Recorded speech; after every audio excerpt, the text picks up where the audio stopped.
One today this start. What today this start. नमस्कार, मैं हूं डॉक्टर पाता और आज फिर से हम एक नए अध्याय के साथ जुड़े हैं। और आज हम जिस अध्याय को लेकर आए हैं, वैसे तो आप जानते हैं कि अवध इस समय हम लगातार चल रहे हैं अवध लेकर के, और ये अवध का अगला वीडियो है। इससे पहले अवध पर 8 वीडियो हम दे चुके हैं, प्रस्तुत कर चुके हैं। ये अवध का 9वां वीडियो है और ये आखिरी वीडियो है अवध पर।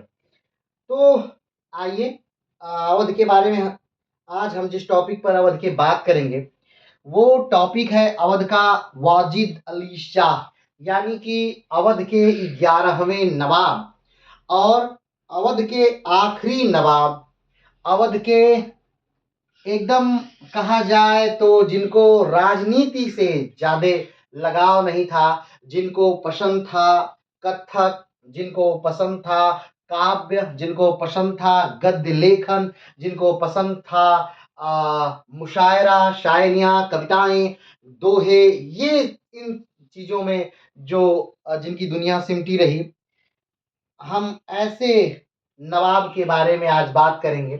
या यूं भी कहा जा सकता है कि लखनऊ की तहजीब जिस नवाब ने दी, या यूं कहा जा भी कहें तो लखनऊ या अवध को जिसने एक नया सांस्कृतिक माहौल दिया, आज हम उस नवाब के बारे में बात करने जा रहे हैं। तो इससे पहले आपने देखा कि किस प्रकार से बंगाल की स्थापना होती है और बंगाल किस प्रकार से ढह जाता है, ये घटनाएं आप देख चुके हैं। 1775 वो समय है जब बंगाल की नवाबियत समाप्त कर दी जाती है। सुप्रीम कोर्ट की बंगाल में स्थापना होती है 1774 में, और 1775 में बंगाल से नवाबियत समाप्त कर दी जाती है। तो ऐसी परिस्थितियों में जब नवाबों की नवाबियत छीनी जा रही थी, उस समय बंगाल में उस समय अवध में भी नवाबियत को समाप्त करने की अंग्रेजों की महत्वाकांक्षाएं जागृत हो रही थी, और वो कहीं न कहीं अवध की नवाबियत को भी समाप्त करना चाह रहे थे। और ऐसे ही समय में एक नवाब बनते हैं वाजिद अली शाह। भले आप वाजिद अली शाह का नाम कम सुने हों, लेकिन वाजिद अली शाह की जो पत्नी थी उनका नाम आप बहुत ज्यादा सुने होंगे, ठीक है, जिन्हें बेगम हजरत महल के नाम से जाना जाता है। 1857 का जो विद्रोह हुआ, उसमें बेगम हजरत महल ने उन क्रांतिकारियों का, देशभक्तों का नेतृत्व किया जो अंग्रेजों को यहां से भारतवर्ष से हटाना चाह रहे हैं। तो आइए आज उन्हीं वाजिद अली शाह के बारे में बात करते हैं। तो सबसे पहले कुछ पॉइंट वाजिद अली शाह के बारे में हम बात कर लेते हैं। तो वाजिद अली शाह के बारे में बात करने से पहले थोड़ा सा हम अवध को एक बार सरसरी निगाह से देख लें। तो आप जानते हैं कि शहादत अली खान साहब जो थे वो 1722 में अवध की एक प्रकार से स्थापना करते हैं, और शहादत अली खान 1722 से लेकर 1739 तक अवध में राज्य करते हैं। 1739 में शहादत अली खान का निधन हो जाता है, या यूं कहा जाता है कि उन्होंने जहर खा लिया था। ये पूरी बातें हम कर चुके हैं। 1739 में सफदर जंग गद्दी पर बैठते हैं। चूंकि शहादत अली खान की अपनी कोई औलाद नहीं थी, उनकी बेटियां थी, तो उन्हीं की बेटियों के एक जो पति हैं वो बैठते हैं सफदर जंग, जो 1739 से लेकर 1754 तक शासन करते हैं।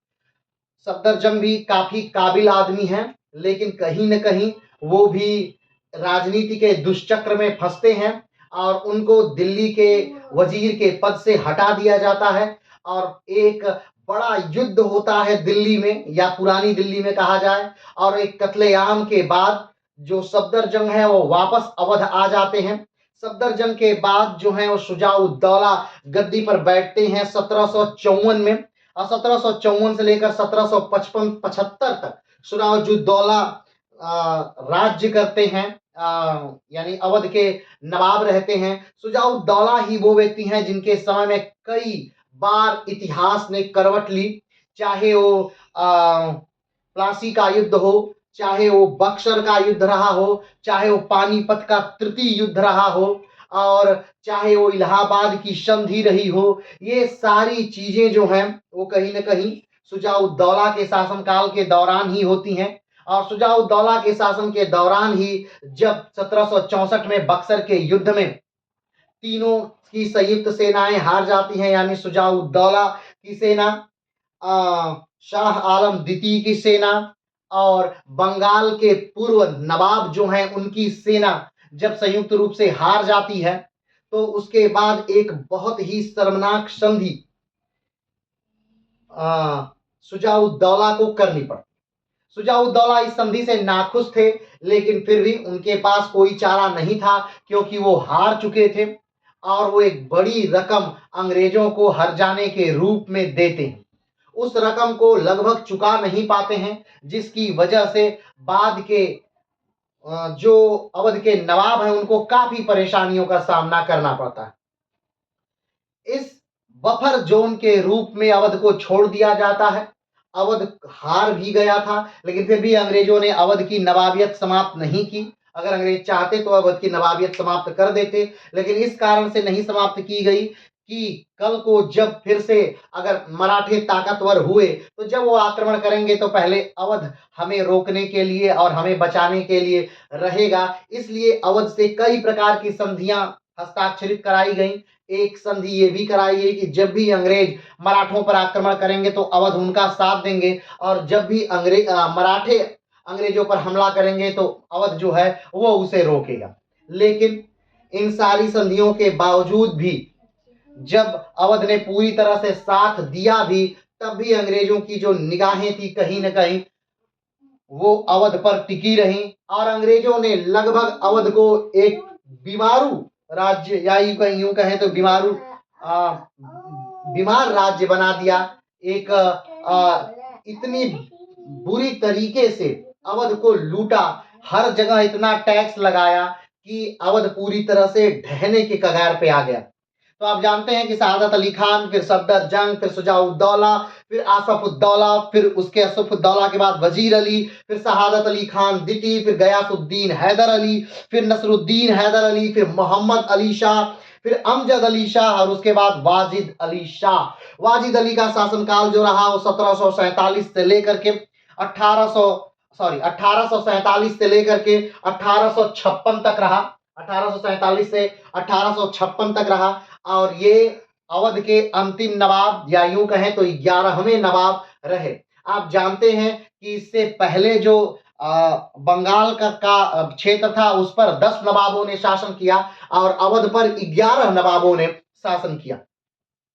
ये वो समय है पूरे भारतवर्ष का। अगर इसमें पूरे हम भारत की स्थिति के बारे में बात करें कि 1814 तक या फिर 1847 तक या 1856 तक पूरे भारत की स्थिति क्या हो रही है, तो आप जानते हैं कि जो मराठे हैं, यानी जिस मराठा संघ की शिवाजी ने स्थापना की थी, वो 1774 में शिवाजी ने अपने आप को छत्रपति की उपाधि से नवाजा, राजा की उपाधि से नवाजा, और उसके बाद 1749 तक ये मराठा साम्राज्य चला। उसके बाद 1749 में साहू जी महाराज का निधन हो जाता है। साहू जी महाराज को कोई संतान नहीं होती है, इसलिए पूरी मराठाओं की जो सत्ता है वो आ जाती है पेशवाओं के हाथ में।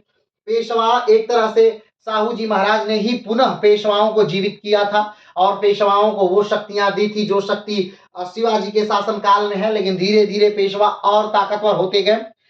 1713 का वो समय था जब पेशवा को फिर से जीवित किया गया, पेशवा पद को फिर से जीवित किया गया, और पेशवाई जो थी वो वंशानुगत हो गई, वो योग्यता के आधार पर ना हो करके पेशवाई जो हो गई वो वंशानुगत हो गई।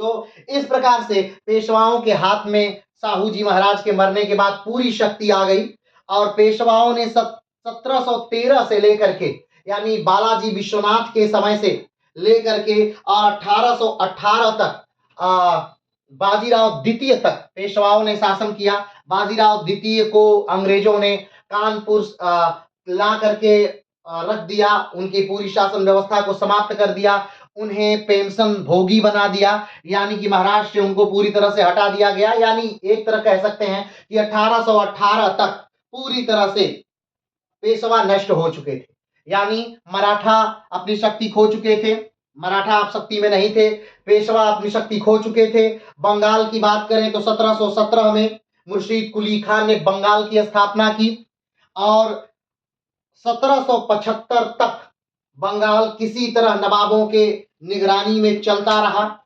और फाइनली 1775 में सुप्रीम कोर्ट के जज एलिजा एम्पे के कहने से बंगाल की नवाबियत समाप्त कर दी गई, यानी मराठाओं का की शक्ति समाप्त हो गई थी, पेशवाओं की शक्ति समाप्त हो गई थी। बंगाल में जो शक्ति थी उसे अंग्रेजों ने पूरी तरह से 1775 में समाप्त कर दिया था। अगली हम बात करें मैसूर की, तो मैसूर में आप जानते हैं कि हैदर अली ने अपनी सत्ता स्थापित की थी 1761 में, यानी पानीपत के तृतीय युद्ध के साथ ही हैदर अली ने अपनी सत्ता मैसूर में स्थापित की और 1797 में टीपू सुल्तान आखिरी युद्ध अंग्रेजों से करते हुए श्रीरंगपट्टम के द्वार पर लड़ते हुए वीर गति को प्राप्त हो चुके थे। यानी ये 1847 वो दौर है जब लगभग बंगाल अंग्रेजों के हाथ में आ चुका है, जब दक्षिण क्षेत्र अंग्रेजों के हाथ में आ चुका है, महाराष्ट्र का पूरा भाग जो है अंग्रेजों के हाथ में आ चुका है। और ये अगर उस समय हम मुगलिया सल्तनत की बात करें तो आप जानते हैं कि शाह आलम द्वितीय के बाद मुगलिया सल्तनत भी पूरी तरह से अंग्रेजों के कंट्रोल में आ चुकी थी।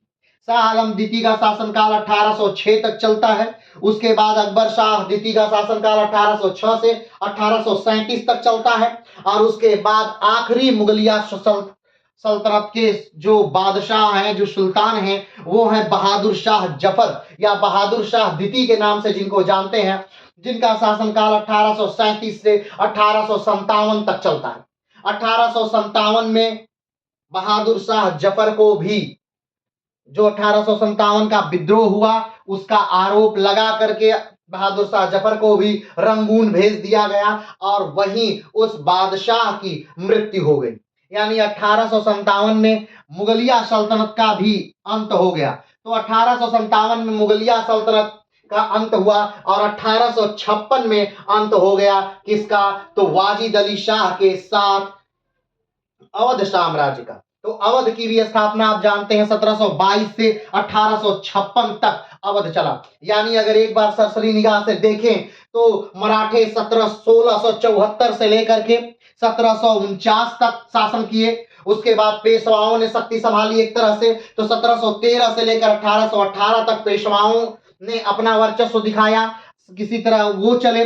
उसके बाद बंगाल को अगर देखा जाए तो 1717 से लेकर के 1775 तक बंगाल ने अपनी स्थिति को संभाली। अवध को देखा जाए तो 1722 से लेकर के 1856 तक अवध चला। मैसूर को देखा जाए तो 1761 से लेकर के 1797 तक मैसूर चला। मुगलिया सल्तनत को देखा जाए तो 1526 से लेकर के और 1857 तक मुगलिया सल्तनत चला। यानी कि 1857 यानी प्रथम एक तरह से कहा जाए तो सबसे बड़ा प्रथम जो आंदोलन था या प्रथम जो विद्रोह था वो जो 1857 में हुआ। तब तक पूरा भारतीय साम्राज्य के जो अलग अलग जगहों के राज्य थे वो कहीं न कहीं चाहे तो अंग्रेजों की अधीनता स्वीकार कर चुके थे और या कहा जाए तो अंग्रेजों के पक्ष में मिल चुके थे और अगर कोई युद्ध करने वाला था तो वो अब बचा नहीं था। लेकिन 1857 के विद्रोह के बाद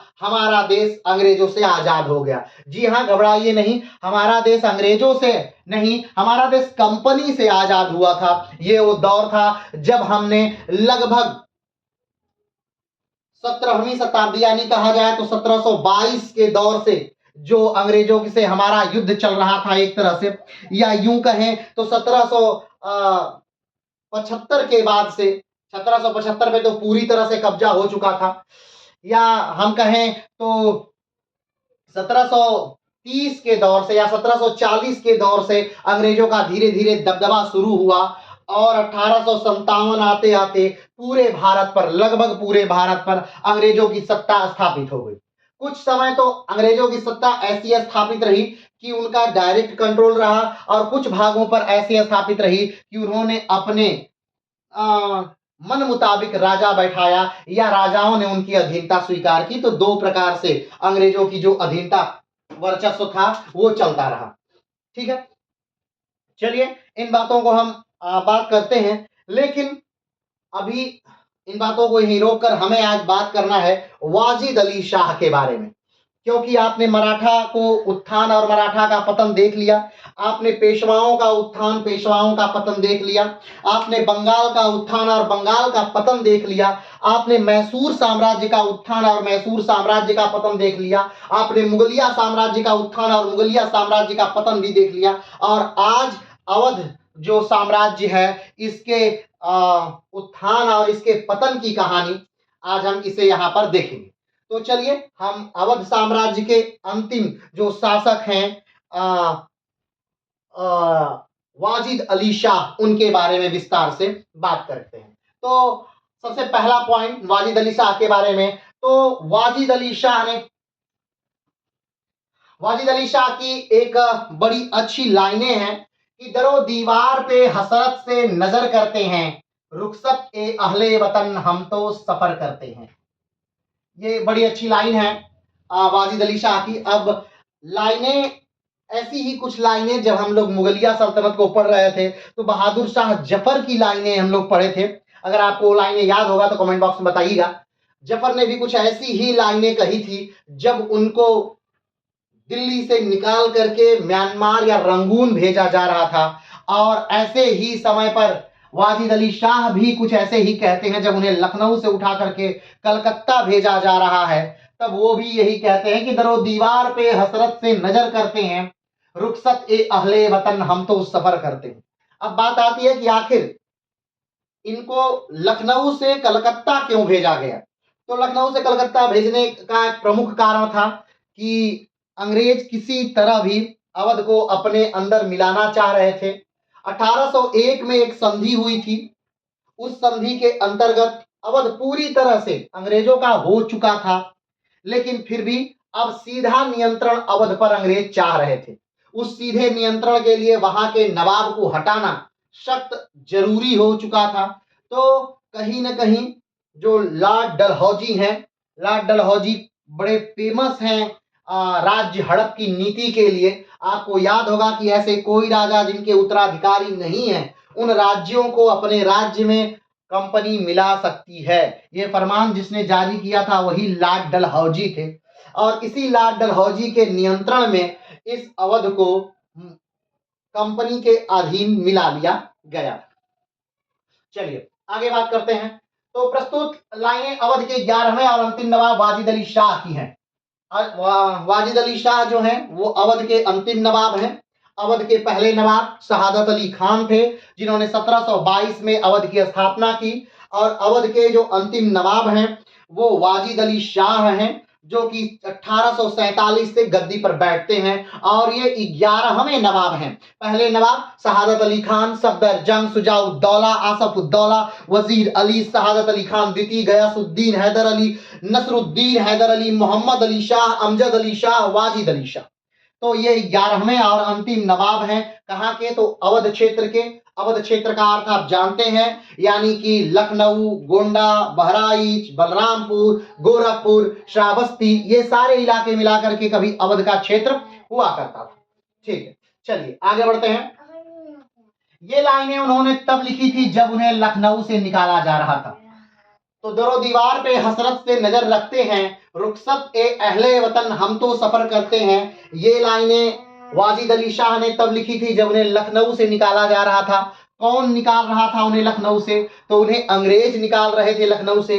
क्यों निकाल रहे थे? तो उन पर आरोप लगाया गया था कि वो बेहतरीन शासन नहीं कर पा रहे हैं, उनका जो राज्य है वो नाचने में, गाने में, अय्यासियों में व्यतीत हो रहा है, उनके राज्य के लोग खुश नहीं हैं। ये आरोप लगा करके उन्हें नवाबियत पद से हटाया जा रहा था। उन्हें एक मासिक पेंशन दे करके, उन्हें एक सलीना पेंशन दे करके उनके राज्य से यानी लखनऊ राज्य से ही निकाला जा रहा था वाजिद अली शाह को। चलिए आगे बढ़ते हैं।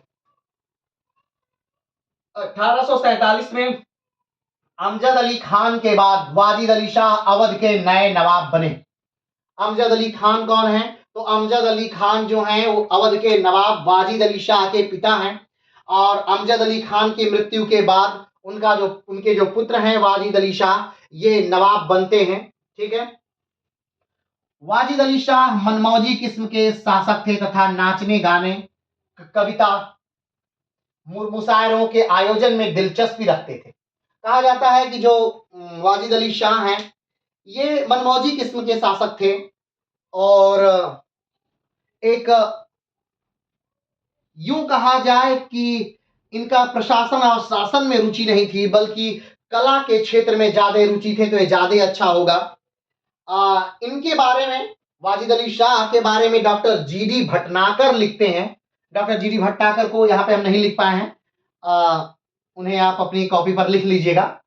डॉक्टर जीडी भटनागर वाजिद अली शाह के बारे में लिखते हैं, कहते हैं कि वाजिद अली शाह का स्वभाव जटिल था, यानी कि वाजिद अली शाह साधारण आदमी नहीं है, उनका स्वभाव जो है वाजिद अली शाह का स्वभाव जटिल था।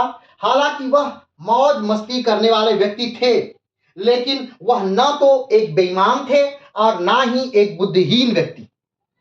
कौन कह रहा है? डॉक्टर जीडी भटनागर कह रहे हैं वाजिद अली शाह के बारे में कि वाजिद अली शाह का स्वभाव जटिल था, हालांकि वह मौज मस्ती करने वाले व्यक्ति थे, लेकिन वह ना तो बेईमान थे और ना ही एक बुद्धिहीन व्यक्ति थे।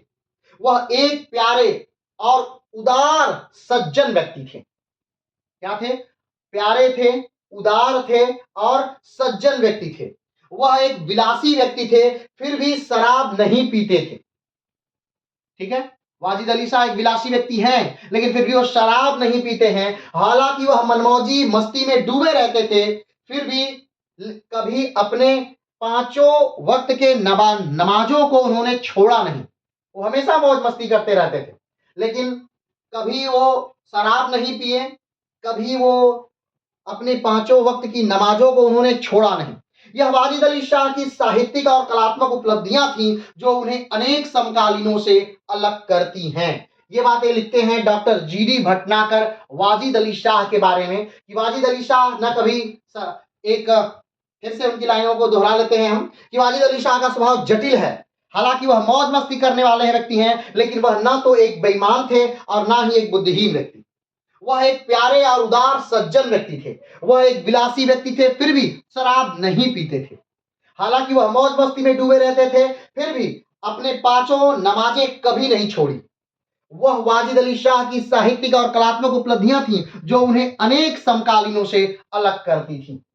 ठीक, उनके समय में जो उनके समकालीन हुए, उनको वाजिद अली शाह से जो चीज बात अलग करती थी, वो मुख्य बात यही थी कि वाजिद अली शाह जो हैं उन्हें साहित्य में रुचि है, कविताओं में रुचि है, नृत्य में रुचि है। वाजिद अली शाह जब घुंघरू पहन लेते थे तो बेहतरीन ढंग से नृत्य करते थे, कथक करते थे और राधा बन जाते थे, कृष्ण बन जाते थे। सोचिए, एक मुसलमान शासक हैं। वाजिद अली शाह का एक किस्सा बड़ा फेमस है, अगर आप नोट्स करना चाहें तो उसे नोट कर सकते हैं। बहुत फेमस है कि एक बार क्या हुआ कि अवध में जो रमजान था यानी ईद थी और होली थी, वो एक साथ पड़ गई। अब होली और ईद जब एक साथ पड़ गई तो अवध के लोगों ने, यानी अवध के जो लोग थे, उन्होंने होली नहीं खेला कि भाई मुसलमान बंधुओं को तकलीफ होगी तो हम लोग होली नहीं खेलेंगे। उन्होंने होली नहीं खेला और ईद बड़े अच्छे से मन गई। अब जब ये बात वाजिद अली शाह को पता चली कि अवध के लोगों ने होली नहीं खेला है, तो उन्होंने कहा कि भाई ये तो मेरे शासनकाल में रहते हुए बड़ा बुरा हुआ कि अवध में होली नहीं हुई। तो उन्हें बहुत बुरा लगा इस बात से और उन्होंने फिर से रंग घुरवाए, अबीर करवाया और हर जगह होली, पूरे अवध में होली फिर से मना करके बहुत धूमधाम से अवध की होली खेली गई। ये वाजिद अली शाह के शासनकाल की घटना है। तो वाजिद अली शाह एक बेहतरीन व्यक्ति थे और बेहतरीन व्यक्ति के ये तो हो गया उनके, यानी कि भावनात्मक बातें कि किस प्रकार से वो हिंदू और मुस्लिम की एकता में विश्वास करते थे, ये उदाहरण उस बात का हो गया। उनकी विलासिता का भी एक उदाहरण है कि वाजिद अली शाह जो है वो के बारे में एक किस्सा फेमस है कि एक बार ये हुआ कि 1857 का विद्रोह हुआ और 1857 के विद्रोह के बाद जब अंग्रेज उन्हें पकड़ने के लिए आए तो बड़े आराम से चाहते तो अपने भूल भुलैया वाले घर से भाग सकते थे, लेकिन वो इसलिए नहीं भागे क्योंकि उनकी जूतियां पहनाने वाला व्यक्ति नहीं था, वो पहले ही भाग चुका था। इसलिए वो उठ करके अपनी जूतियां नहीं पहने और इसलिए ही वाजिद अली शाह नहीं भागे। तो ये किस्सा भी काफी प्रसिद्ध है वाजिद अली शाह को लेकर के। वाजिद अली शाह को लेकर के अगर एक और किस्से की बात करें, ये सारे किस्से को बड़े व्यवस्थित ढंग से आप अपनी नोटबुक में नोट कर लेंगे, ठीक है। एक और किस्सा वाजिद अली शाह को लेकर काफी प्रसिद्ध है कि एक बार की बात है कि जब उनका जन्म हुआ और उनकी जो माँ थी उन्होंने ज्योतिषियों से वाजिद अली शाह के भविष्य के बारे में पूछा, तो ज्योतिषियों ने कहा कि भाई ये जो लड़का है ये वैरागी हो जाएगा, संत हो जाएगा। तो उन्होंने कहा कि अगर संत हो जाएगा तो इसका उपाय बताइए। तो उन्होंने कहा कि वाजिद अली शाह यानी इसका जब हर साल जन्मदिन आए तो इसे संतों वाला कपड़ा पहनाइए और एक कार्य करिए कि जोगी वाला कपड़ा, संत वाला कपड़ा पहनाइए और हर जन्मदिन के साथ इन्हें जोगी जैसा व्यवहार करिए। तो हमेशा जब तक वो राजा नहीं बन गए, राजा बनने के बाद भी जब उनका जन्मदिन आता तो ये फंक्शन बड़े स्तर पे नहीं होता, सिर्फ जो घर के लोग हैं, जो जानने वाले लोग हैं, उन्हीं को बुलाया जाता और उसमें वाजिद अली शाह को संतों वाला कपड़ा, जोगियों वाला कपड़ा पहनाया जाता। और धीरे धीरे ये प्रथा चल पड़ी। जब ये वाजिद अली शाह बादशाह बने, नवाब बने, तब उन्होंने इस फंक्शन को बड़े विस्तृत स्तर पर कर दिया, बहुत बड़े स्तर पर कर दिया इस फंक्शन को, और उन्होंने एक मेला लगवाना शुरू कर दिया, जोगी मेला। और जोगी मेला में हर वो व्यक्ति, कोई भी व्यक्ति आ सकता था, बस उसे जोगियों वाला वेश धारण करके आना होता था। तो सोचिए, मतलब एक बेहतरीन आदमी जो हर एक चीज को भरपूर जी रहा था। अगर बात करें कि क्या सच में इनके समय में भ्रष्टाचार बढ़ गया था, क्या सच में लोग नाखुश थे, तो ऐसी कोई बात नहीं थी। मात्र सिर्फ बात और इतनी थी कि अंग्रेज किसी न तरह इनके राज्य को हड़पना चाह रहे थे और किसी भी तरह से वो चाहते थे कि इनके राज्य को ले लिया जाए अपने अंदर, और उसके अंतर्गत ही ये सारी रिपोर्टें बनाई गई, वो सारी रिपोर्टें मंगवाई गई और वाजिद अली शाह को किसी भी तरह से साठ गांठ कर करके इन्हें नाकाबिल साबित करके इन्हें इनके राज्य से निकाल दिया। तो चलिए आगे बढ़ते हैं वाजिद अली शाह के बारे में। तो आप जानते हैं कि वाजिद अली शाह किसमें बहुत दिलचस्पी लेते हैं। आप सोचिए, आप कमेंट बॉक्स में बताइएगा कि मुगलिया सल्तनत में कौन कौन से ऐसे बादशाह हुए जिन्होंने आत्मकथाएं लिखी थी। वाजिद अली शाह ने भी आत्मकथाएं लिखी। वाजिद अली शाह ने 20,000 से ज्यादा दोहों का संग्रह किया।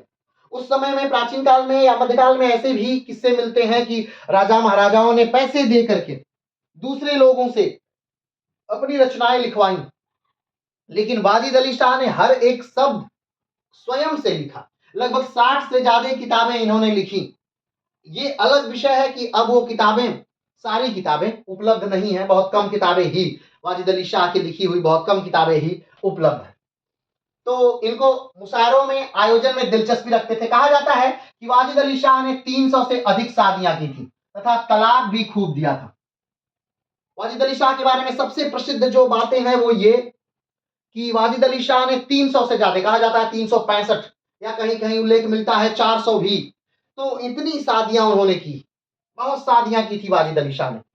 अगर हम बात करें कि वाजिद अली शाह की प्रथम पत्नी कौन थी, तो शायद प्रथम पत्नी का उल्लेख आप या नाम हम कहें तो आप नहीं भूल पाएंगे। ना भूल पाने का अर्थ इसलिए है क्योंकि 1931 में एक फिल्म आई थी भारत में, भारत की पहली बोलती फिल्म 1931 में आई थी जिसका नाम था आलम आरा। वही, अब इसका फिल्म से कोई लेना देना नहीं है वाजिद अली शाह का, ना इस फिल्म से कोई लेना देना है, ना फिल्म की स्टोरी से लेना देना है।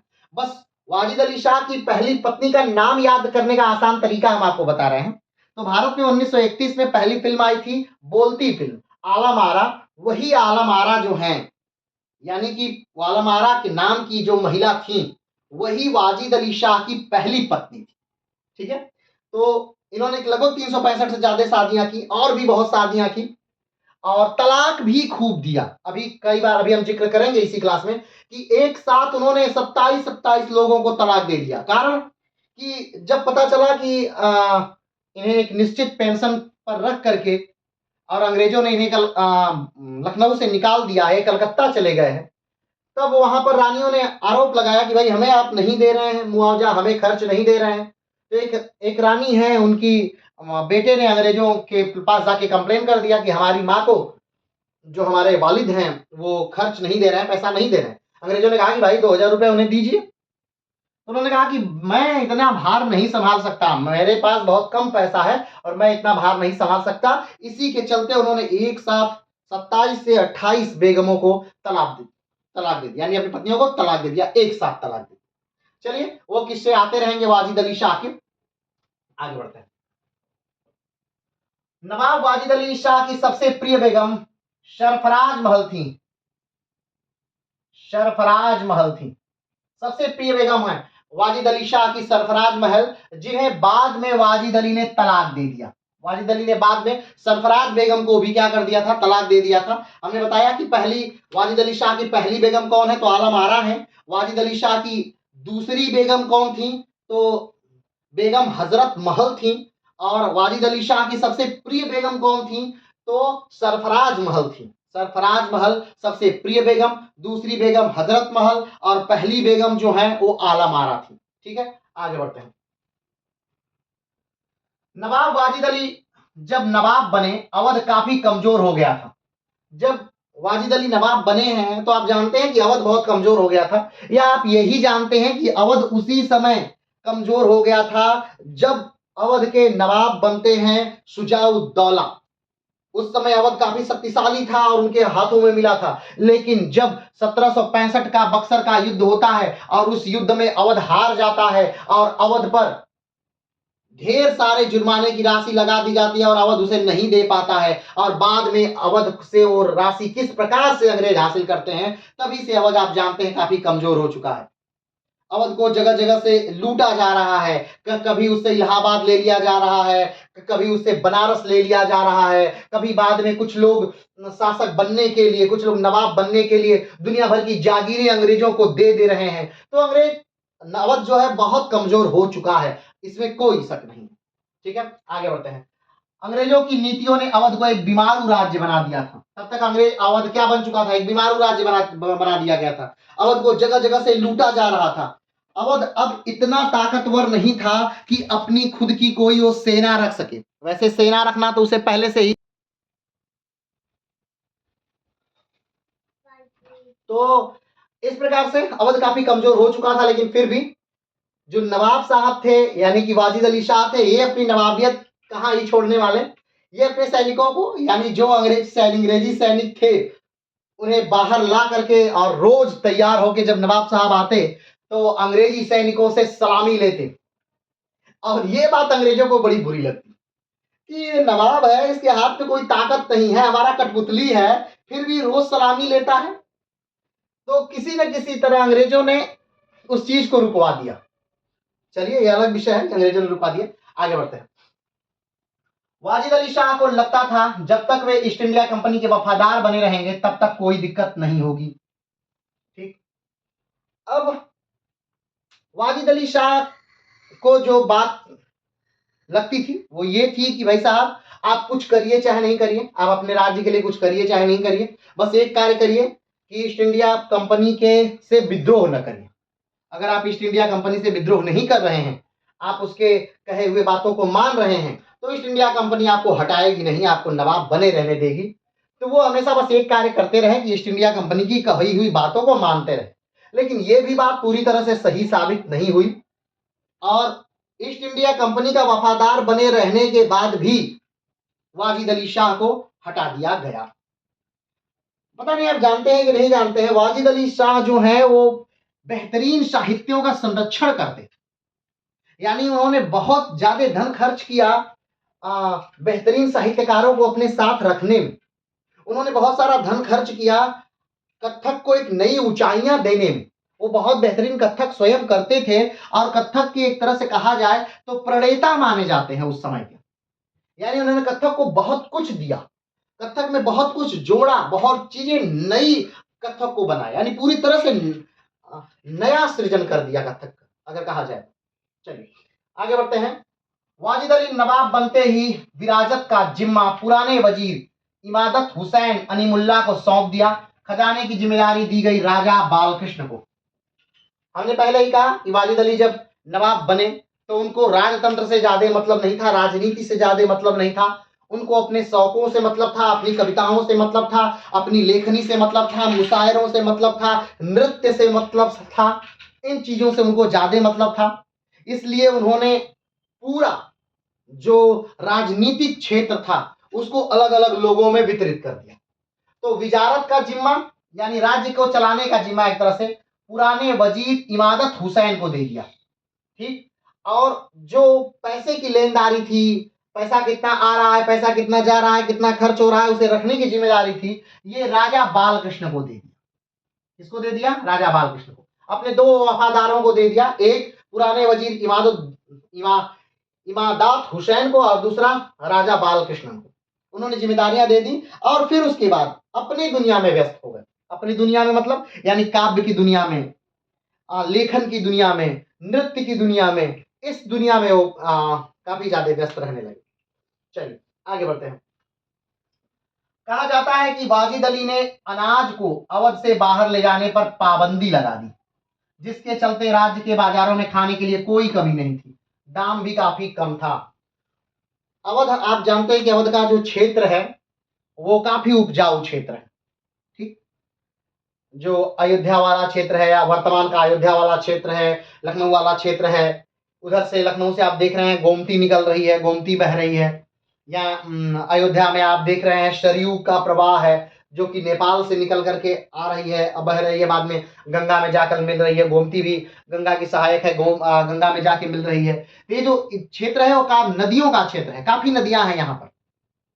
तो ये अब नदियों का क्षेत्र होने की वजह से काफी ज्यादा उपजाऊ क्षेत्र भी है। ठीक, तो ये जो उपजाऊ क्षेत्र है यहाँ पर काफी ज्यादा अनाज होता है। ठीक, तो उन्होंने क्या कहा कि यहां से अनाज बाहर नहीं जाएगा, यहां से अनाज जो है बाहर नहीं जाएगा, यहीं का अनाज यहीं पर रहेगा। अब यहाँ का अनाज जब बाहर बेचने के लिए नहीं जाएगा तो स्वाभाविक बात है यहाँ भुखमरी नहीं रहेगी, यहाँ संपन्नता रहेगी। जब काफी संपन्न एरिया है, ऊपर से यहाँ का जो अनाज है वो बाहर नहीं जा रहा है, यहीं पे रह रहा है, तो संपन्नता है। गेहूं काफी ज्यादा है, अनाज के दाम काफी कम है। तो अनाजों के दाम काफी क्या गिर हो गए, कम गए पहले के नवाबों की तुलना में। इस समय अनाज के दाम काफी कम रहे और अवध से बाहर जाना जब सामान बंद हुआ तो उस सामान की उपलब्धता अवध में काफी ज्यादा रही। तब आप कहेंगे कि तब फिर किस बात से उन्होंने कहा कि नहीं अवध में अराजकता है। तो हमने पहले ही कहा कि अवध की अराजकता रही हो चाहे नहीं रही हो, और रही भी हो तो क्या इस कदर की अराजकता है कि वहां के नवाब को हटा दिया जाए, तो इस कदर की अराजकता तो नहीं ही थी। लेकिन फिर भी अंग्रेजों को चूंकि अवध चाहिए था तो उन्हें कुछ न कुछ आरोप लगाकर अवध से वाजिद अली शाह को हटाना ही था। तो उन्होंने ये आरोप, भ्रष्टाचार का आरोप लगाया, कुप्रशासन का आरोप लगाया अवध पर, और इनको वाजिद अली शाह को नवाब पद से हटा। क्लियर है? आगे बढ़ते। लेकिन नवाब वाजिद अली शाह की सुशासन व्यवस्था ईस्ट इंडिया कंपनी के हुक्मरानों की फूटी आंख नहीं सुहाती थी और वे शीघ्रता से अवध की झोली में लेना चाहते थे। अब हमने कहा कि अंग्रेजों ने कहा कि कुशासन है, लेकिन अगर ध्यान से उस समय देखा जाए तो वो सुशासन का दौर था। वाजिद अली शाह सारी चीजों को फिर से ठीक करने में लगे हुए थे और कहीं ना कहीं ठीक कर चुके थे। राज्य में खाने वाली चीजें सस्ती हो, एक आम आदमी को क्या चाहिए? भोजन। और अगर राज्य में भोजन सस्ता है, खाने की चीजें सस्ती हैं, तो बस राज्य बेहतरीन चल रहा है। लेकिन ये ईस्ट इंडिया कंपनी को अच्छा नहीं लगता था कि इसका राज्य अच्छा कैसे चल रहा है, क्योंकि अब ईस्ट इंडिया कंपनी को किसी बफर जोन की आवश्यकता नहीं थी। अब उन्हें मराठों से खतरा नहीं था। कारण ये कि 1818 में मराठाओं का उन्होंने पूरी तरह से अंत कर दिया था। कानपुर के बिठूर में उन्होंने ला करके बाजीराव द्वितीय को रख दिया था। अब मराठा शक्ति क्षीण हो चुकी थी। जो मराठा यानी सिंधिया या फिर बाकी लोग जो बचे थे वो कहीं ना कहीं अंग्रेजों के पक्ष में जाकर के मिल चुके थे। ठीक है। तो अब कोई भी मराठाओं से खतरा नहीं था। अब मराठाओं के खतरे को देखते हुए ही अवध को एक बफर जोन बनाया गया था, और अब तो मराठे का खतरा है ही नहीं। तब अवध को रखने का क्या मतलब? तब तो अवध को जीत करके कहीं ना कहीं अंग्रेजी झोली में डाल ही लेना चाहिए, और अंग्रेज वही करने के लिए अवध पर ढेर सारी बातें यानी अफवाहों की एक झड़ी लगा दी, और अपने आला अफसरों को लगातार बताते रहे कि अवध भ्रष्ट हो गया है, अवध में भ्रष्टाचार बढ़ गया है, अवध में कुशासन व्यवस्था है, और धीरे धीरे अवध को कब्जा कर लिया। क्यों? क्योंकि बाकी राज्यों में तो विद्रोह हो रहा था। अब मैसूर को राज्य को जब अंग्रेजों ने हटा, तो भाई मैसूर अंग्रेजों से मिल नहीं रहा था, इसलिए मैसूर को हटा दिया गया। मराठों के साथ भी वही कि मराठा लड़ रहे थे, इसलिए मराठाओं को समाप्त कर दिया गया। पेशवाओं के साथ भी वही कि भाई यानी मराठा पेशवा तो बात एक ही होगी। बंगाल में भी वही कि बंगाल ने अधिता नहीं स्वीकार की, इसलिए कहीं ना कहीं बंगाल को समाप्त कर दिया गया। लेकिन अवध को किस बात से हटाते? क्योंकि अवध तो भाई अंग्रेजों का पिट्ठू हो चुका था, वो अंग्रेजों की सारी बातें मान रहा था, तो अब अवध को क्या कह के हटाते? लेकिन फिर भी अवध को तो लेना ही था, क्योंकि उतना ज्यादा पैसा एक खर्च कर रहे हैं वाजिद अली शाह, तो अवध को भी लेना है। तो अवध को कुशासन का आरोप लगाकर अवध को हटा दिया गया, अवध को अंग्रेजों की झोली में डाल दिया गया। चलिए आगे बढ़ते हैं। वाजिद अली लखनऊ से अपनी सेना की सलामी लिया करते थे, अंग्रेजों को यह सलामी रुकवा दी। हमने पहले ही बताया कि वाजिद अली शाह जो है वो हर रोज आते और अपनी सेना क्या कहा जाए, अंग्रेजों ने ही जो उनके यहाँ सेना रखी थी, जिसका भार खर्च अवध स्वयं वहन करता था, उस सेना से डेली सलामी लिया करते थे, हर रोज सलामी लिया करते थे। उन्होंने कहा भाई सेना का अवध के यहाँ तो कोई काम है नहीं, अवध को कोई युद्ध तो लड़ना है नहीं, ऐसा तो है नहीं कि अवध को युद्ध लड़ना है। तो भाई अवध जब सेना जब है और कुछ कर नहीं रही है तो कुछ करे, तो हर रोज कुछ ना करे तो नवाब को सलामी देती रहे, तो हर रोज नवाब को सलामी सेना देती रही। और सैनिकों को रोज तैयार होना है, रोज सलामी देना है, एक निश्चित समय पे आना है, निश्चित समय पे छूटना है। तो अंग्रेजों ने कहीं ना कहीं उसकी कंप्लेन की अपने बड़े अधिकारियों को, तो बड़े अधिकारियों को लगा कि ये नवाब मेरे हाथों की कठपुतली होकर के ये सलामी ले रहा है हमारे सैनिकों से। तो उन्होंने बहुत सारे बातें करके कहीं ना कहीं अंग्रेजों की जो सलामी थी सैनिकों से लेना, वो इसे खत्म करवा दिया, और वाजिद अली शाह से कह दिया कि नहीं आप सलामी नहीं देंगे। ठीक है, आगे बढ़ते हैं। वाजिद अली खान की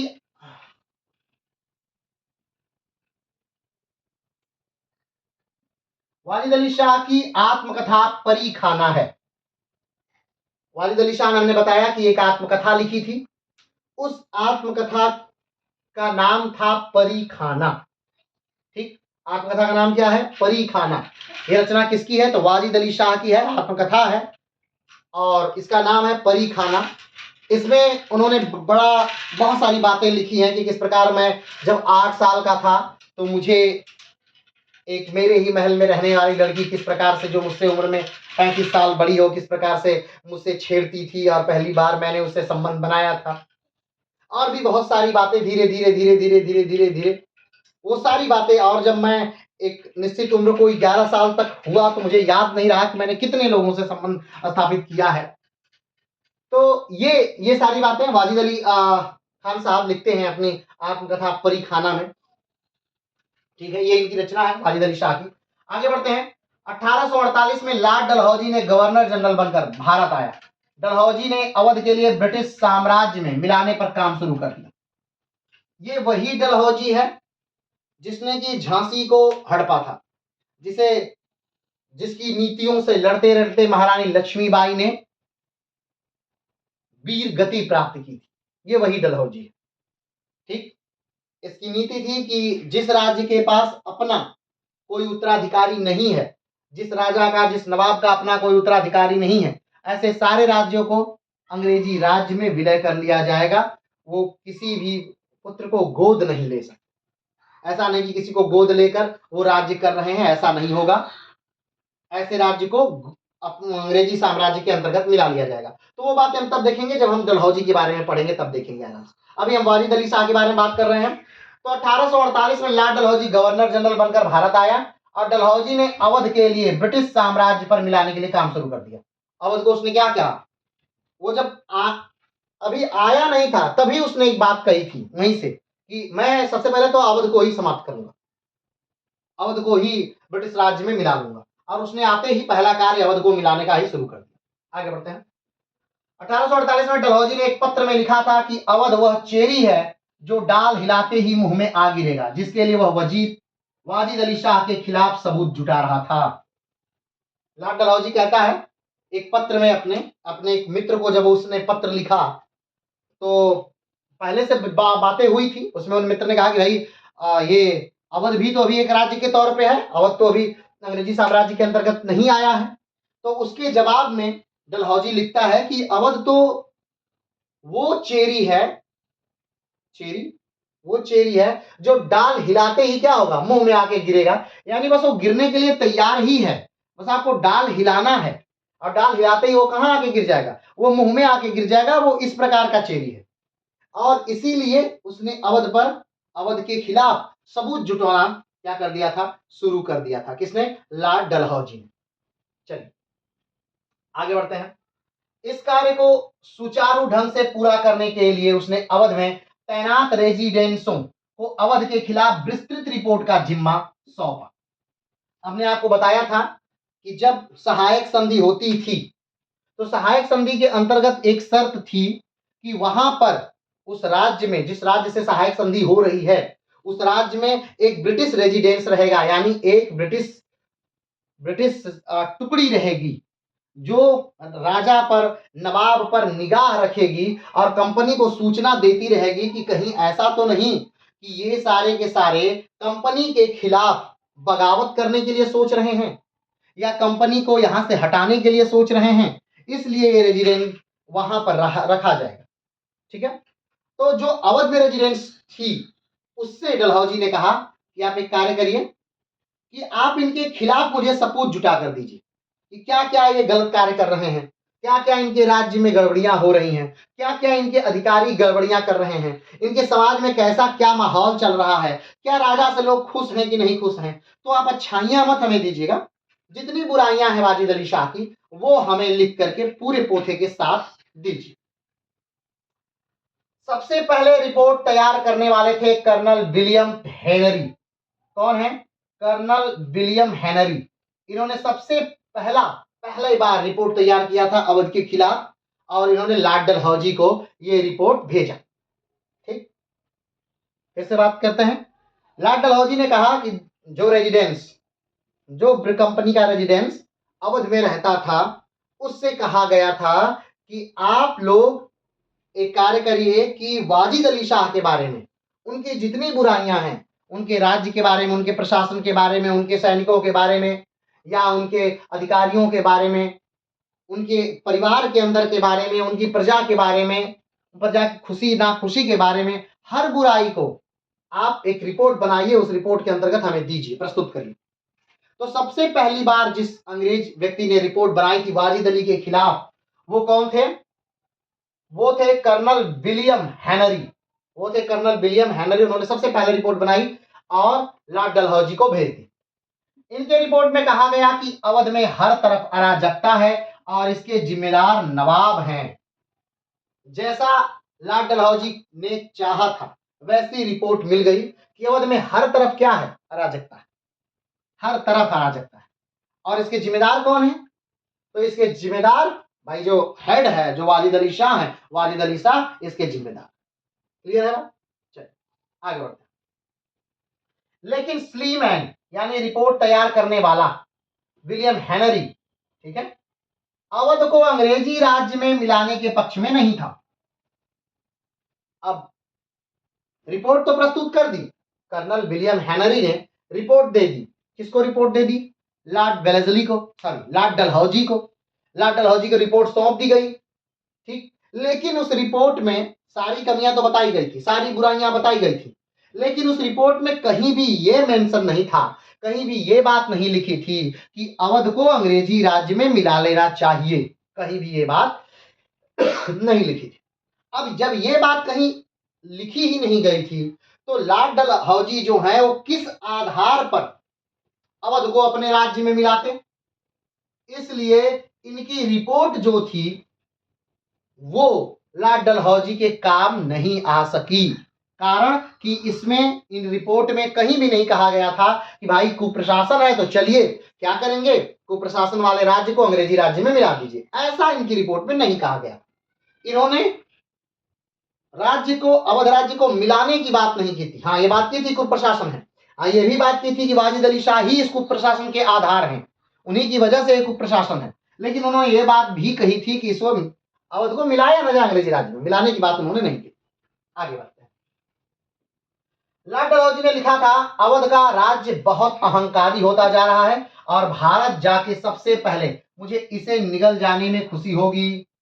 अब देखिए, लॉर्ड डलहौजी जब हैं, भारत नहीं आए हैं, तभी से उनके मन में है कि भाई ये अवध जो है बहुत अहंकारी होता जा रहा है, और मैं जब जाऊंगा तो मुझे सबसे ज्यादा खुशी क्या होगी, इस अवध को निगल जाने में होगी, यानी खा जाने में होगी। यानी लॉर्ड डलहौजी पहले ही कहते हैं कि मैं भारत जाकर सबसे पहले अवध को खा जाऊंगा, अवध को निकल जाऊंगा, अवध के नवाब को हटा दूंगा, अवध को अपने साम्राज्य में, अंग्रेजी साम्राज्य में, कंपनी साम्राज्य में मिला लूंगा। पहले ही बात कह दी गई है, अभी अवध आए नहीं है, पूर्वाग्रह से कहीं ना कहीं ग्रसित हैं। ठीक, चलिए आगे बढ़ते हैं। जब स्लीमैन की रिपोर्ट से काम नहीं बना, तब डलहौजी ने सर जॉन आर्ट्रोम को रिपोर्ट बनाने का जिम्मा सौंपा। इनके रिपोर्ट में अवध को कंपनी के अधीन किया जाए तथा वाजिद अली शाह को हटा दिया जाए, इस बारे में विस्तार से लिखा गया था। ठीक, क्या बात हुई? बात ये हुई कि डलहौजी ने कहा था कि जो लोग अवध में रह रहे हैं वो लोग एक रिपोर्ट बना के दें वाजिद अली सली के खिलाफ।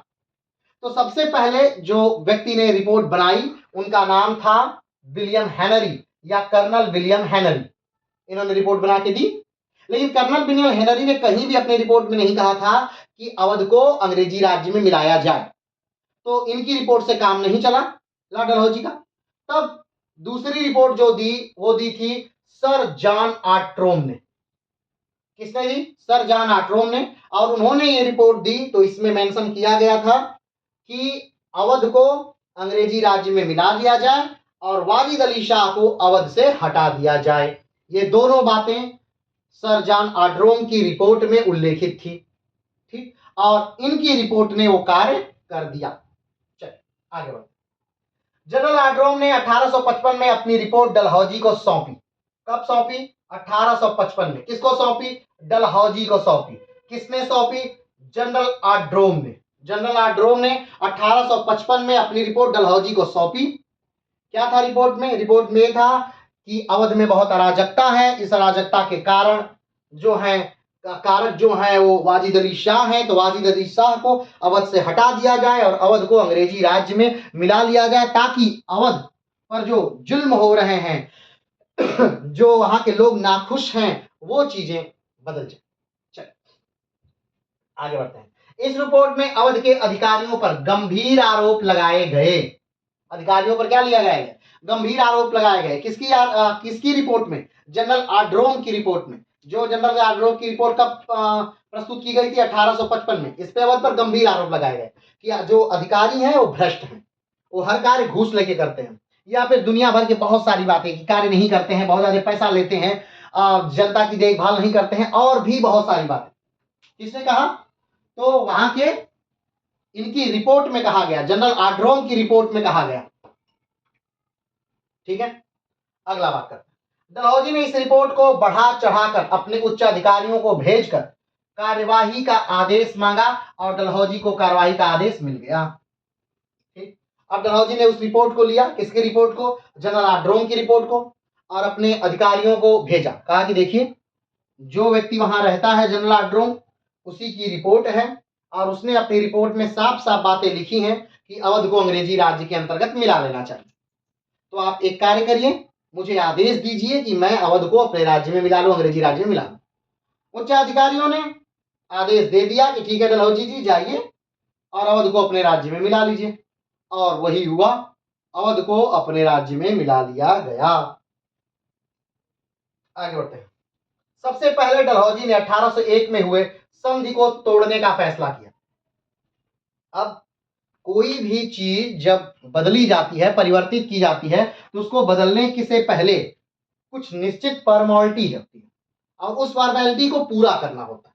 अगर पूरा नहीं करेंगे तो उसे पहले बदला नहीं जा सकता।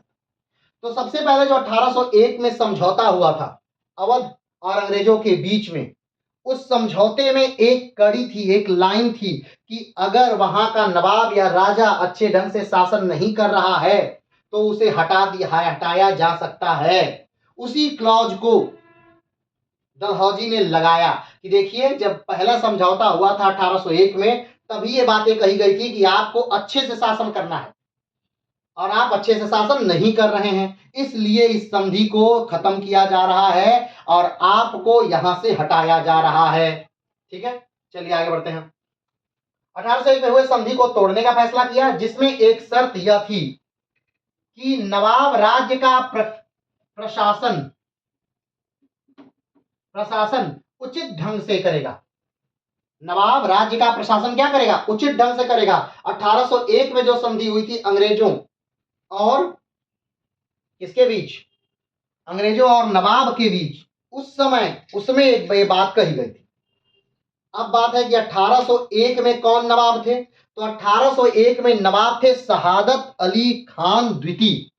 शहादत अली खान प्रथम वो व्यक्ति हैं जिन्होंने अवध की नींव रखी, और शहादत अली खान द्वितीय वो व्यक्ति हैं जिनके समय में ये संधि हुई थी, 1801 की संधि हुई थी। ये वो व्यक्ति हैं, या यूं कहें तो सहायक संधि हुई थी। ठीक, तो सहायक संधि 1801 में एक बात कही गई थी कि आप नवाब अपने राज्य का प्रशासन उचित ढंग से करेंगे, और अगर नहीं करेंगे, नवाब अपने प्रशासन को उचित ढंग से नहीं करेंगे, तो उनके राज्य को मिला लिया जाएगा। किसके राज्य में? उनके राज्य को मिला लिया जाएगा अंग्रेजी राज्य में। इसलिए नवाब को अच्छे ढंग से प्रशासन करना होगा। और यहां पर सबसे पहले लॉर्ड डलहौजी ने क्या किया? तो 1801 की जो संधि थी उसे तोड़ा। किस आधार पर? क्योंकि उसमें एक क्लॉज था कि प्रशासन अच्छे ढंग से होना चाहिए, और इन्होंने कुप्रशासन का ही आरोप लगाकर उस संधि को तोड़ दिया। क्लियर है? और उसके बाद फिर बड़े आराम से उन्होंने अवध को अपने राज्य में मिला। आगे बढ़ते हैं। डलहौजी ने कहा कि इस शर्त का पालन पिछले 50 सालों से ठीक ढंग से नहीं हो रहा है, जिसकी वजह से 1881 की संधि को तोड़कर नई संधि बनाई जाए। डलहौजी ने क्या कहा कि भाई 50 साल से आप लोग सही से प्रशासन नहीं चला रहे हैं अवध का। अब देखिए, ध्यान दीजिए, एक ब्रिटेन का व्यक्ति, एक कंपनी का कर्मचारी जो कि ब्रिटेन में रहता है, वो भारत में कुछ समय पहले आया है और वो बता रहा है भारतीयों को कि किस प्रकार से भारत के अवध राज्य का प्रशासन होना चाहिए, और यहां पर प्रशासन ठीक ढंग से नहीं चल रहा है। जब ये अंग्रेजी कर्मचारी भारत आए, उस समय भारत की अर्थव्यवस्था विश्व की सबसे बड़ी अर्थव्यवस्था थी। तो भारत की सबसे बड़ी अर्थव्यवस्था को, विश्व की सबसे बड़ी अर्थव्यवस्था को नष्ट करने वाले लोग, विश्व के सबसे बड़े शहरों को नष्ट करने वाले लोग, विश्व के सबसे अमीर देश में को लूटने वाले लोग ये बता रहे थे कि भारत का सबसे समृद्ध प्रांत अवध के नवाब सही से प्रशासन नहीं चला रहे हैं। ये देखिए क्या लाजवाब बात थी। कौन बता रहा है? एक अंग्रेज बता रहा है। किसको बता रहा है? भारत के नवाब को बता रहा है कि आप सही ढंग से नहीं चला रहे हैं। किस व्यक्ति को? जहां का प्रशासन विश्व के बेहतरीन प्रशासनों में था, जहां के सैनिक विश्व के सबसे लड़ाकू सैनिक थे, जहां की अर्थव्यवस्था विश्व की सबसे बड़ी अर्थव्यवस्था थी, जहां पर जमीन विश्व की सबसे उपजाऊ जमीनों में से एक थी, वहां के लोगों को, वहां के व्यक्तियों को बता रहे हैं एक कंपनी के लोग कि आप सही ढंग से प्रशासन नहीं चला पा रहे और आपको अब ये संधि तोड़कर एक नई संधि करनी पड़ेगी। कारण कारण बस एक कि यहां शक्ति की कमी है। अगर यही शक्ति रहती, वही शक्ति बनी रहती, तो ये समझाने वाले खुद अपने देशों में बैठकर समझ रहे होते, वो समझा नहीं रहे होते। चलिए आगे बढ़ते। नई संधि के अनुसार अवध के नवाब अवध का सारा प्रशासनिक कामकाज कंपनी के अधीन कर देंगे। नई जो संधि है हुई अंग्रेजों से, उसके अंतर्गत पहला जो पॉइंट था वो क्या कि सारा कामकाज, सारी प्रशासनिक चीजें अवध के नवाब कंपनी को दे देंगे। ठीक, कोई प्रशासन में हस्तक्षेप नहीं करेंगे, किसी को ना वेतन देना है, ना किसी से वेतन लेना है, ना कोई प्रशासनिक कार्य करना है, कुछ नहीं करना है अब आपको, और ना ही आपका पद रहेगा। तो आप अब क्या करेंगे, अब आपको लखनऊ में भी नहीं रहना है, आपको लखनऊ से भी निकाल दिया जाएगा। ठीक, ये कंपनी की शर्तें रही। आगे बढ़ते हैं। वाजिद अली इस संधि को स्वीकार नहीं करना चाह रहे थे, लेकिन वह चाह कर भी कुछ नहीं कर सकते थे। अब कोई भी चाहेगा कि उसकी नवाबियत छीन ली जाए, नहीं चाहेगा। कोई भी चाहेगा कि उसका धन छीन लिया जाए, नहीं चाहेगा। कोई भी चाहेगा कि उसकी जन्मभूमि, वाजिद अली शाह यही जन्मे थे, इसी अवध की गलियों में उनका जन्म हुआ, राजभवनों में उनका जन्म हुआ, और वही अवध उनसे छीना जा रहा था, जो उनकी अपनी अपनी चीज थी, वो उनसे अंग्रेज छीन रहे। तो कोई नहीं चाहेगा कि जहां वो जन्मा है, जहां वो रहा है, खाया है, पिया है, बड़ा हुआ है, जहां की वादियां उसे बहुत पसंद है, वो क्षेत्र, वो इलाके उनसे छीन लिए जाए, और उसके एक उम्र के बड़े पड़ाव पर उसे उठा करके वहां से कहीं दूर फेंक दिया जाए, जहां की भाषा, जहां की संस्कृति, जहां का आचार विचार सभ्यता कुछ भी उससे मेल नहीं खाता हो, ऐसी जगह वो चला जाए। कोई भी नहीं चाहेगा, और वाजिद अली शाह भी नहीं चाहते थे। लेकिन ना चाहने से भी क्या ही होता है, क्योंकि वाजिद अली शाह के पास अपनी सेना तो थी ही नहीं। 1801 के बाद जो सेना थी वो कंपनी की सेना थी।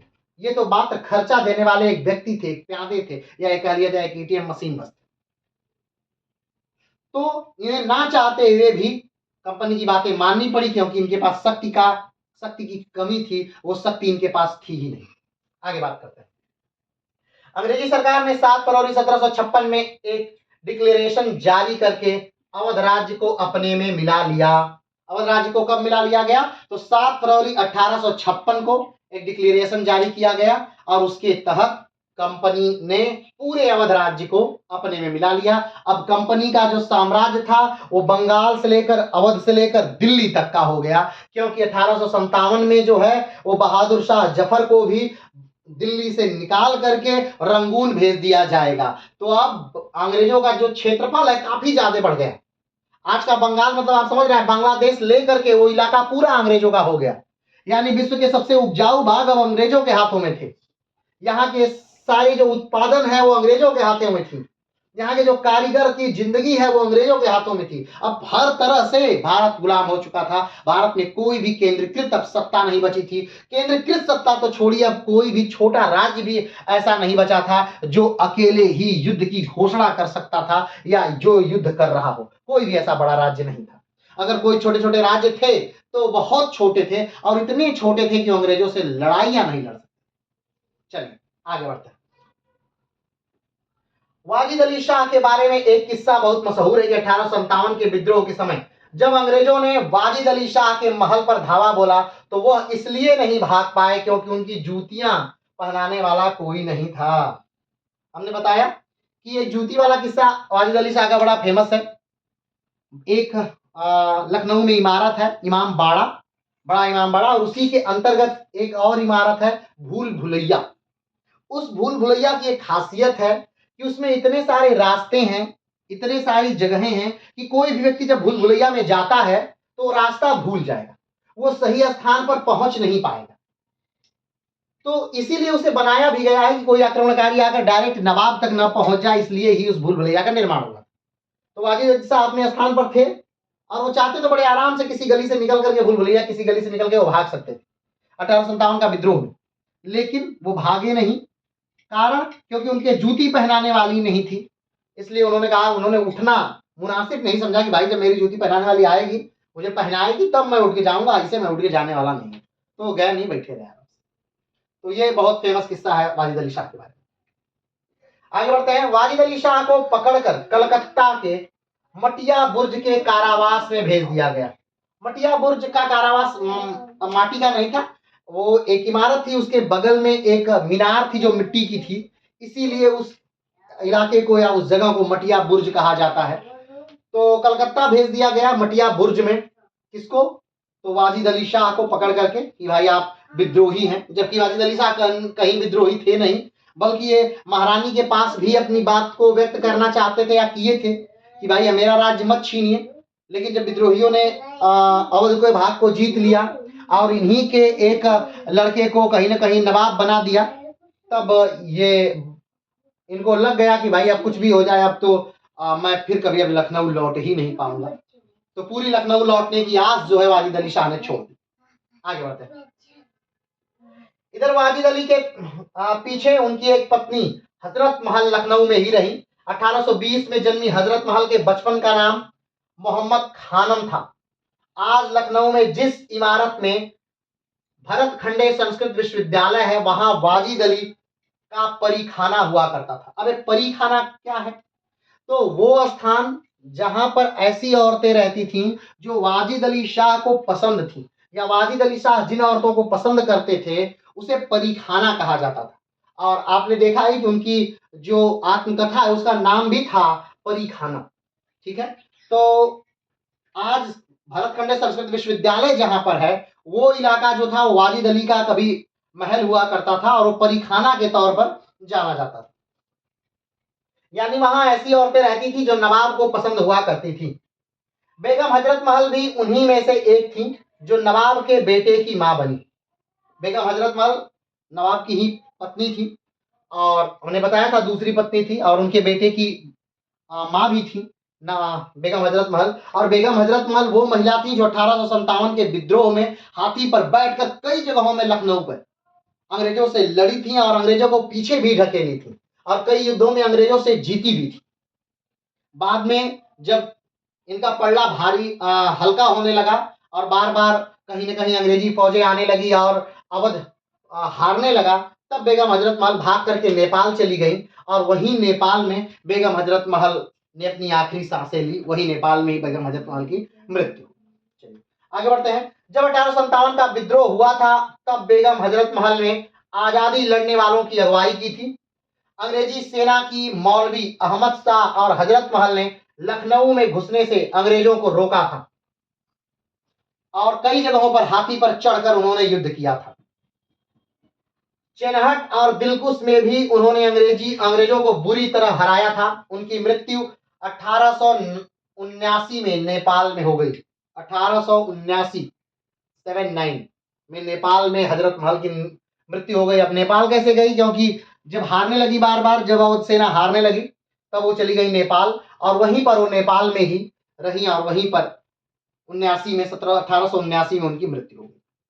अगर वाजिद अली शाह की संक्षिप्तकी को देखें, अगर जीवन परिचय को और देखें, तो आइए थोड़ा सा वाजिद अली शाह के बारे में कुछ और बातें कर लेते हैं जो उनके जीवन को और ज्यादा आपके सामने खोल कर रख देगी।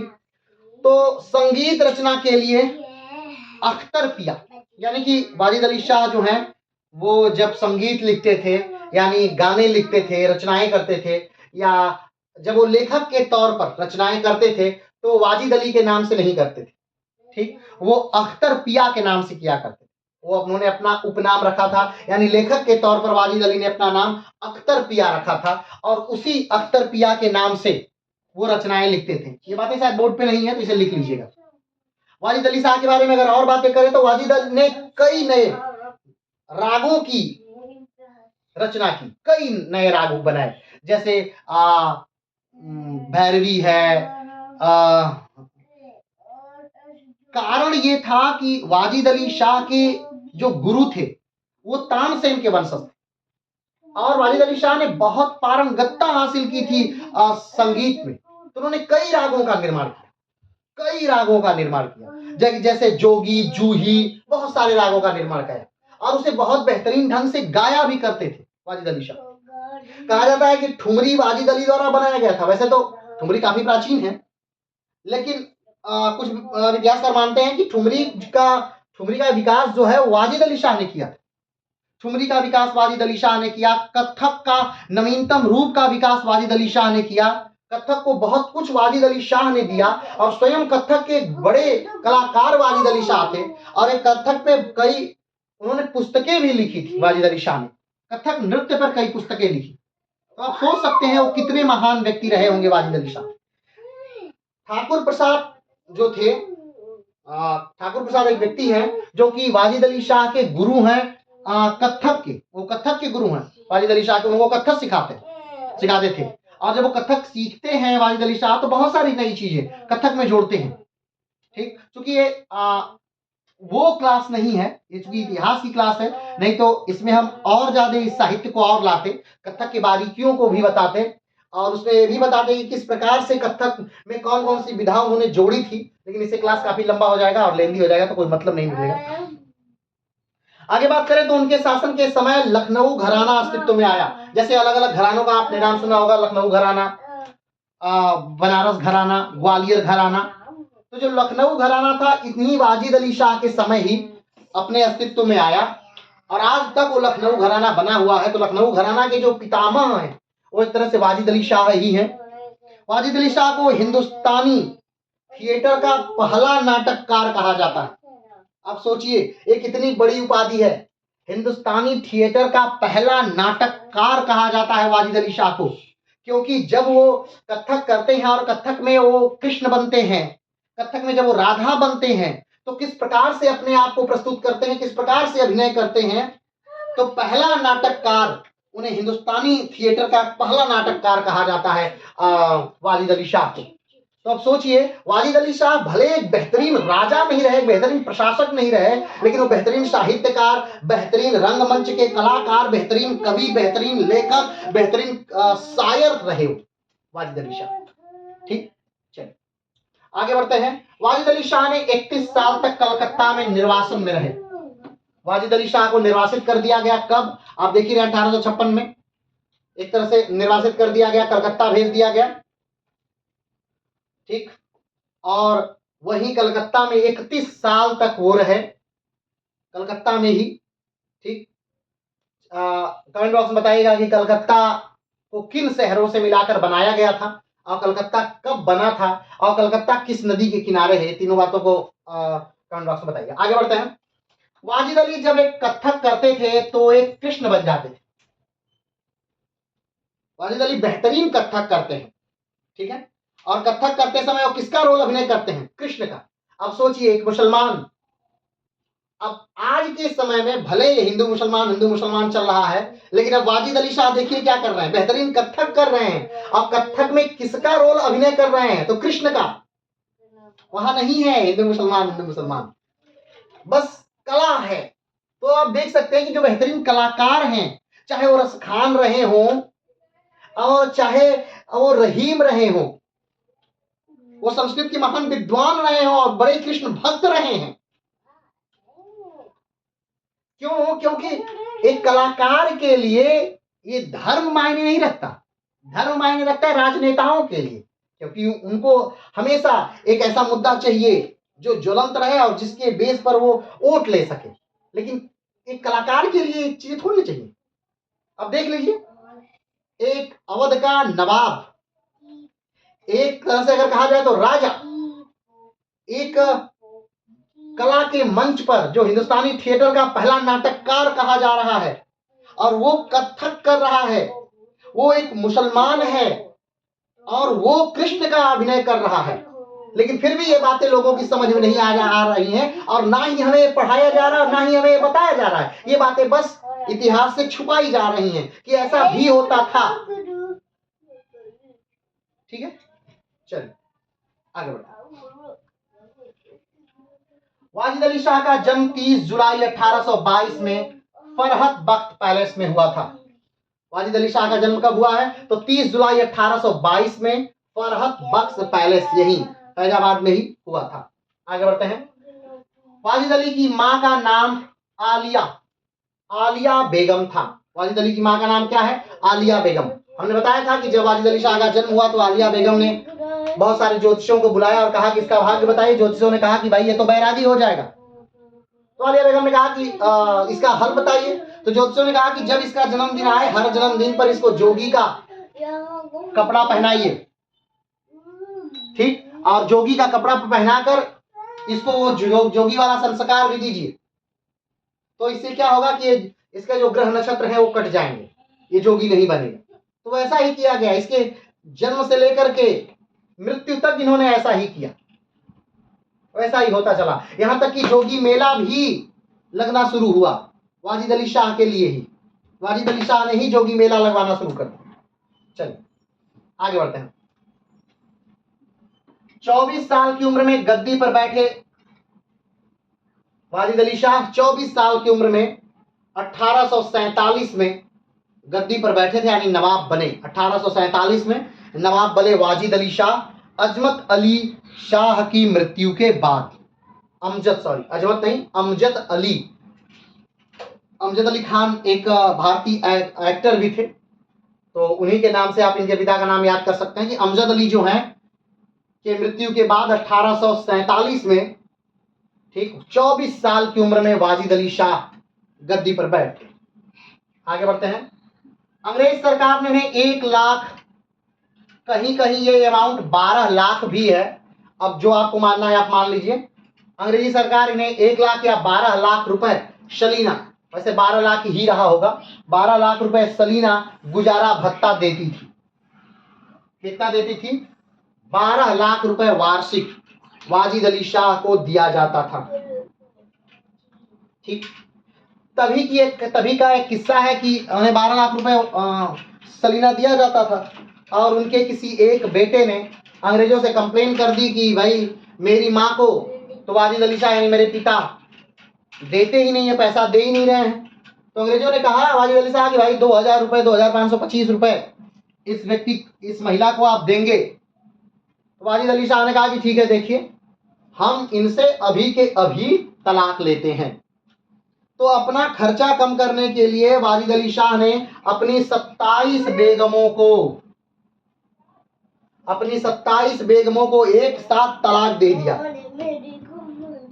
बहुत से ऐसे नवाब रहे होंगे जिन्होंने एक ही बेगम रखी थी, और वाजिद अली शाह 27 बेगमों को एक साथ तलाक दे देते हैं। बेगमों की संख्या इनके 365 से बाहर थी। ठीक, चलिए आगे बढ़ते हैं। 13 फरवरी 1847 से 11 फरवरी 1856 तक 9 वर्षों तक वो नवाब बने रहे। कब से कब तक? 13 फरवरी 1847 से 11 फरवरी, या कहीं कहीं 7 फरवरी भी है, दोनों डेट हैं। तो आप 7 मानना हो 7 मान लीजिए, 11 मानना हो 11 मान लीजिए।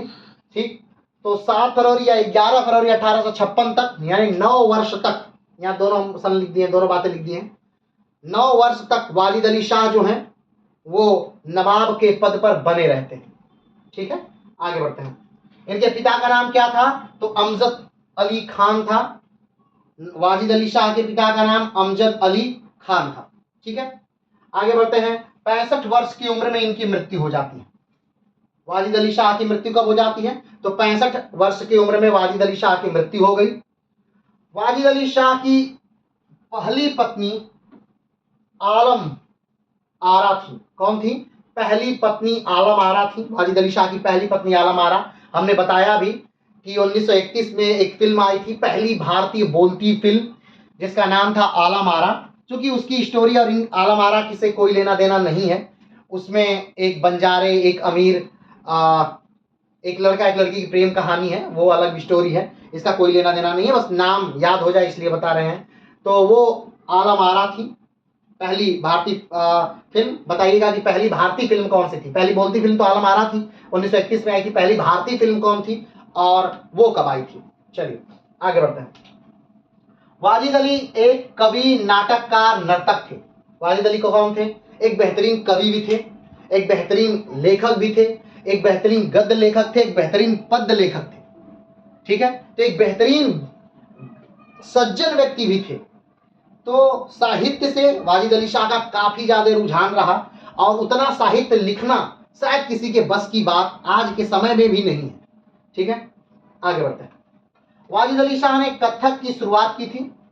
वैसे ये मत सोच लिखिए, एक होती है शुरुआत, जैसे कि कहा जाए कि जैन धर्म की स्थापना ऋषभ देव ने की थी, लेकिन जैन धर्म के वास्तविक संस्थापक जो थे वो कौन थे? तो महावीर स्वामी थे।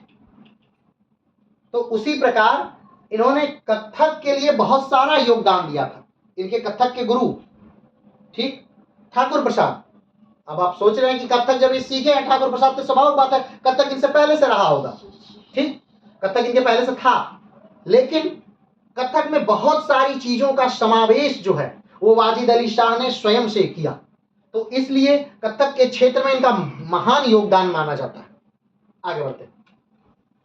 वाजिद अली ने कत्थक पर पुस्तक लिखी मुसम्मी बा बन्नी।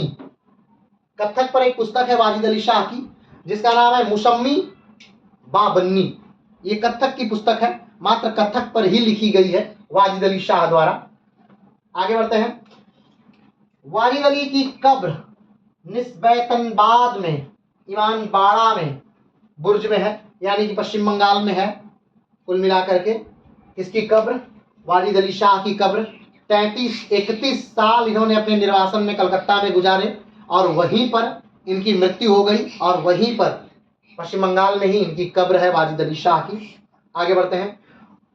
वाजिद ने बसीत खां, प्यार खां, जाकर खां से संगीत सीखा था। इन्होंने किससे संगीत सीखा था? तो बसीत खां, प्यार खां, जाफर खां से वाजिद अली शाह ने संगीत सीखा था। और ये लोग जो हैं बसीत खां, बासित खां, प्यार खां, ये जो तानसेन हैं उनके वंशज हैं। ठीक है, तानसेन के असली वंशज हैं ये लोग। और तानसेन क्या है तो आप जानते हैं, अकबर के समय नवरत्नों में रहने वाले एक महान संगीतकार तानसेन थे। ठीक है, चलिए आगे बढ़ते हैं। वाजिद अली शाह के बारे में थोड़ी सी और बातें देखते हैं। तो वाजिद अली शाह बेहतरीन लिखते थे और उन्हें फारसी और उर्दू दोनों पर समान अधिकार प्राप्त था और उन्होंने दोनों भाषाओं में किताबें लिखी। हमने पहले बताया कि वाजिद अली शाह गद्य और पद्य दोनों के बेहतरीन लेखक थे, बेहतरीन लिखते थे और उर्दू और फारसी दोनों भाषाओं पर उन्हें समान अधिकार प्राप्त था। बहुत कम ऐसे लोग हैं जिनको कई भाषाओं पर समान अधिकार प्राप्त है। उनमें से एक वाजिद अली शाह भी हैं जो दोनों भाषाओं में लिखते हैं और दोनों भाषाओं पर उनके कई किताबें हैं और दोनों भाषाओं पर उन्हें समान अधिकार प्राप्त भी है। चलिए आगे बढ़ते हैं। वाजिद अली शाह की रचना वसातुल कबूल 1061 पृष्ठ का है और इसमें 44,562 दोहों का संग्रह है जिसे मात्र 3 साल में लिखा गया है। 3 साल में उन्होंने एक पुस्तक लिखी है जिसका नाम क्या है? वसातुल कबूल, जिनमें 1061 पृष्ठ का है। वसातुल कबूल जो है वो 1061 पृष्ठ की इनकी रचना है और उसमें 44,562 दोहे हैं और इन सब का संग्रह मात्र 3 साल में इन्होंने इन सब का लेखन किया है। और ध्यान रखिएगा, फिर से मैंने कहा कि ये उन राजाओं में से नहीं है जो पैसा दे करके अपनी लेखनी किसी दूसरे से लिखवाते थे, बल्कि ये अपनी लेखनी स्वयं से ही लिखना पसंद करते थे और लिखते भी थे। ठीक है, तो सोचिए 44,562 दोहों का संग्रह मात्र 3 साल में वाजिद अली शाह जैसा व्यक्ति ही कर सकता था और किया। ठीक, आगे बढ़ते हैं। उनकी एक रचना है हुस्न-ए-अख्तर है जो पद्य में है। इसमें लगभग 1276 दोहे हैं। यह लखनऊ से कलकत्ता तक के विश्वसनीय रिकॉर्ड है। मतलब कि जब लखनऊ से कलकत्ता वाजिद अली शाह को भेजा जा रहा था तो उन्होंने उसका पद्य रूपांतरण किया कि उनके साथ क्या क्या हुआ, किस प्रकार से उनकी यात्रा हुई लखनऊ से कलकत्ता की।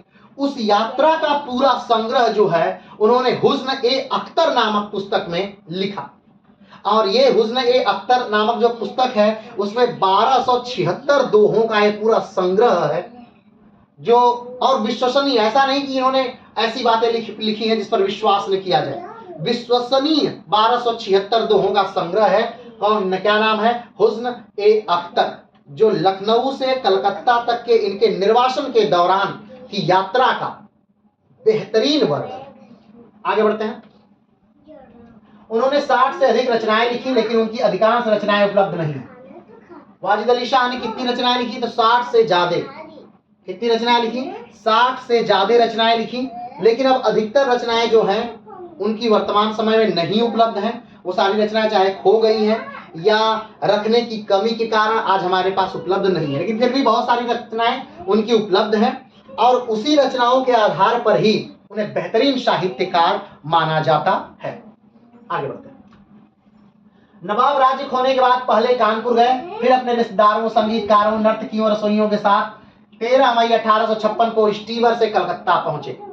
जब नवाब को निकाला गया तो पहले कानपुर गए, अपने रिश्तेदारों को लिए, कुछ संगीतकारों को लिए, अपने रसोइयों को लिए, अपने जानवरों को लिए और 13 मई 1856 को स्टीमर के रास्ते होते हुए वो कलकत्ता जाकर पहुंच जाते हैं।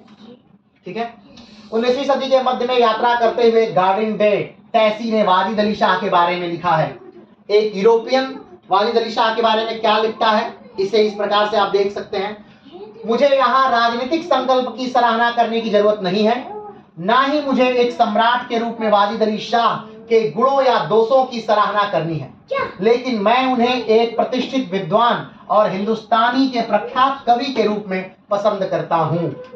यानी एक यूरोपीय व्यक्ति को भी, एक यूरोपीय यात्री को भी वाजिद अली शाह जो है वो पसंद है। किस रूप में? एक हिंदुस्तानी कवि के रूप में, एक हिंदुस्तानी लेखक के रूप में। तो इस वाजिद अली शाह के साथ समाप्त होता है अवध, एक ऐसा राज्य जिसने समृद्धि की एक नई ऊंचाइयां छुई। अवध एक ऐसा राज्य जिसकी स्थापना शहादत अली खान ने 1722 में की। एक ऐसा राज्य जहां उपज के नाम पर एक बेहतरीन भाग मुगलिया सल्तनत को कभी जाता था। मुगलिया सल्तनत की रीढ़ की हड्डी कहा जाता था अवध। वो अवध, उस अवध पर अंग्रेजों ने पूरी तरह से कब्जा प्राप्त कर लिया। कब?